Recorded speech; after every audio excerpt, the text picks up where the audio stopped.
Hey guys, welcome back. Just got my Woodland Mills sawmill.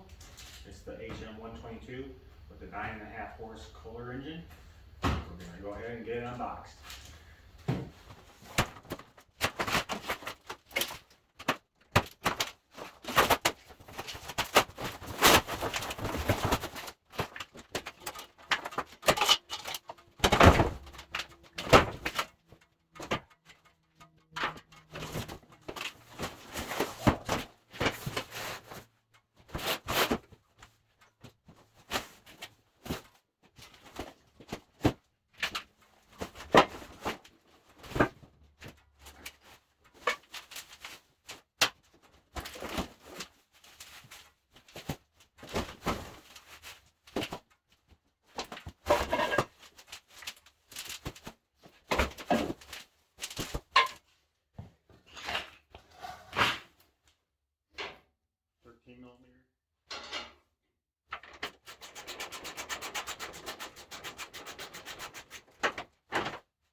We got the unpacking done.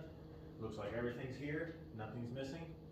There was some damage to the crate, but it doesn't look like it damaged anything to the saw head, the engine, or any of the parts. So far, I'm pretty happy with it. I might do a video of me doing the assembly, but I'm pretty eager to get this thing up and running. Thanks for watching.